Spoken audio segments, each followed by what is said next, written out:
میرے بھائیوں بڑے اطمینان سے، اگر آپ موبائل کم چلائیں گے تو ذرا اچھا رہے گا، کیونکہ موبائلوں میں تو ملاقات پہلے بھی رہتی ہے۔ تو آج تو میرا خیال تھا چلو آمنے سامنے آئے ہیں تے مچ بال عشق دا سیکاں گے تو ایک دوجے نو بیٹا بیٹھ مچ بال عشق دا سیکاں گے ایک دوجے نو ویکھاں گے۔ تھوڑا موقع دے، اطمینان سے، تسلی سے، پریشان نہ ہو جناب۔ یہ مطلب تصویریں اتنی ضروری نہیں ہیں، اور جلسہ بھی دینی ہے، سیاسی نہیں، کوئی فوٹو بھی نہیں بنے گی پھر بھی کام چلے گا۔ اس میں جو سب سے اہم چیز ہوتی ہے وہ ادب ہوتا ہے۔ یہ آپ کو پتہ نہیں کتنی حسین محفل ہے اور کتنی اس میں روحانیت اور نورانیت ہے، آپ اس طرح اس خوبصورتی سے آئے بیٹھے۔ اللہ آپ کو بہترین جزا دے، اور انتظام کرنے والوں کو اللہ تعالیٰ اس کا بہترین صلہ عطا کرے۔ میرے دوستوں، سب سے پہلے یہ سمجھیے، کچھ چیزیں ایسی ہیں شریعت کے اندر جو محض مباح ہے۔ یہاں ماشاءاللہ شیخ الحدیث صاحب موجود ہیں، لاہور سے تشریف لائے ہمارے مہمان، باقی بھی ڈھیر سارے ماشاءاللہ علماء موجود ہیں۔ مسئلہ سنیے گا، کچھ چیزیں مباح ہیں، صرف جائز ہیں، کچھ چیزیں دین کے اندر مستحب ہیں، کر لو تو ثواب ہے، نہ کرو تو گناہ نہیں۔ کچھ چیزیں فرض ہیں، واجب ہیں، ضروری ہیں، ان کے بغیر گزارا نہیں۔ صحابہ اور اہل بیت کی محبت دین میں فرض اور ضروری ہے، یہ ضروریات دین کا مسئلہ ہے۔ آپ دیوانہ نہ سمجھا کریں ان لوگوں کو جو آپ کے لیے جلسے کرتے ہیں، پنڈال لگاتے ہیں، بزم سجاتے ہیں۔ یہ اس فرض کے فروغ کی کوشش ہے کہ لوگوں کے دلوں میں نبی کریم علیہ السلام کی، اولاد پاک کی اور اصحاب پاک کی محبت پورے طور پر بیٹھ جائے۔ یہ ایک ضروری کام ہے، اس محبت کا فروغ۔ قرآن مجید کی نص موجود ہے، جب کچھ صحابہ نے عرض کیا تھا کہ یا رسول اللہ صلی اللہ علیہ وسلم، ہم یہ کچھ نظر ہر مہینے آپ کی عالی مرتبت بارگاہ میں پیش کریں گے، آپ قبول فرمائیں۔ آپ نے ہمارے لیے بڑی محنت کی ہے، بڑی تبلیغ فرمائی ہے، تو ہم یہ ہر مہینے تھوڑا سا نذرانہ پیش کریں گے۔ تو اللہ تعالیٰ نے قرآن مجید نازل فرمایا، اس کو آپ نے سمجھنا ہے۔ فرمایا قُلْ لَا أَسْأَلُكُمْ عَلَيْهِ أَجْرًا، محبوب آپ ان سے فرمائیں کہ میں تبلیغ دین پر تم سے کوئی اجر نہیں مانگتا، إِلَّا الْمَوَدَّةَ فِي الْقُرْبَى، بس میرے قریبیوں سے محبت کرتے رہنا۔ محبت کرنا، ہم نہ محبت کرتے ہیں، لیکن ہماری محبت کو صحیح رستہ چاہیے۔ محبت اللہ سے کرنی ہے، اللہ کے رسول سے کرنی ہے، صحابہ اور اہل بیت سے کرنی ہے، اور یہ کرنی ہے، اس کا محض نعرہ نہیں لگانا، اس کا سیزن نہیں ہوتا کہ یکم سے 10 ایک سیزن ہے اور پھر یکم ربیع الاول سے 12 ایک سیزن ہے، اس کا سیزن نہیں ہوتا، یہ فرض ہے۔ وہ جو کسی درویش نے کہا تھا نا کہ محبت جو ہوتی ہے وہ سینے میں رکھنے کی چیز ہے، طیبہ سے منگائی جاتی ہے اور سینوں میں رچائی جاتی ہے، یہ توحید کی میں پیالوں سے نہیں نظروں سے پلائی جاتی ہے۔ تو اس محبت کو پیدا کرنا، یعنی آپ کے دل میں جب نام آئے نا حضرت مولا علی رضی اللہ تعالیٰ عنہ کا، تو آپ کے وجود کے اندر حرکت پیدا ہونی چاہیے۔ جب امام حسین کا ذکر پاک آئے تو آپ کے وجود کے رونگٹے کھڑے ہونے چاہیے۔ امام حسن پاک کا جب نام آئے تو طبیعت کے اندر ایک ہلچل ہونی چاہیے، جس سے محبت ہوتی ہے نا، محبت، اس کا نام آنے سے نا انقلاب آ جاتا ہے، فرق پڑ جاتا ہے، طبیعت کے اندر بہتری آ جاتی ہے۔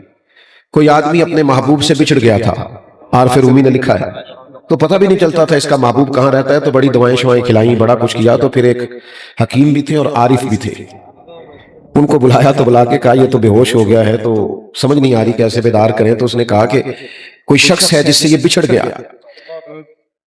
سمجھ بھی نہیں آ رہی، اس نے بتایا بھی کسی کو نہیں، تو وہ کیا اس پر کیفیت ہے، ڈھونڈے بھی کیسے، تو پتہ بھی کیسے چلے، تو ہوش بھی نہیں۔ تو عارف رومی کہتے ہیں وہ درویش جو بڑے حکیموں کے بعد آیا، اس نے کہا میرے پاس نسخہ ہے۔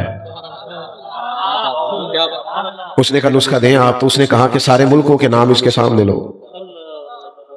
جتنے ملکوں کے نام یاد تھے وہ لیے، پھر وہ والا ملک بھی آ گیا، تو ذرا تھوڑی سی اس کی آنکھوں میں حرکت پیدا ہوئی۔ اس نے کہا بس چلو ایک رستہ تو مل گیا ہے نا۔ تو اس نے کہا اس میں جتنے شہر ہیں شہروں کے نام لو۔ تو جب وہ والا شہر آیا نا جنہوں ویک کے ٹھر دیاں آنکھیاں نے تے جنہوں ویک کے ٹھر دا سینہ ہے، ربا تیری ساری خدائی چیکی تے شہر مدینہ ہے۔ وہ جب اس شہر کا نام آیا تو اب نا وہ تھوڑا اور ہلچل پیدا ہوئی، تو کب شہر کے محلوں کے نام لو، تو محلوں کے نام لیے، تو محلوں میں رہنے والے بندوں کے نام لو، تو گنی چنی آبادی ہوتی تھی۔ تو جب نام اس کہا گیا تو وہ کانوں سے کیا ٹکرایا، بندہ اٹھ کے بیٹھ گیا۔ تو عارف رومی کہتے ہیں تو کرے پیار محبوب سے اور پھر اس کا نام آئے تو تجھے سکون حاصل نہ ہو، پھر تیرے ہوش اڑے نہ اور آنکھیں کھلے نہ، یہ ہو کیسے سکتا ہے؟ پیار ہوا اہل بیت نبوت سے، اور مولا علی کے نام پہ دل نہ تڑپے، سیدہ پاک کے نام پر آنکھیں حیا سے جھک نہ جائیں، اور حسنین کریمین کے نام پر وجود میں تڑپ پیدا نہ ہو۔ میں ذمہ داری سے کہتا ہوں،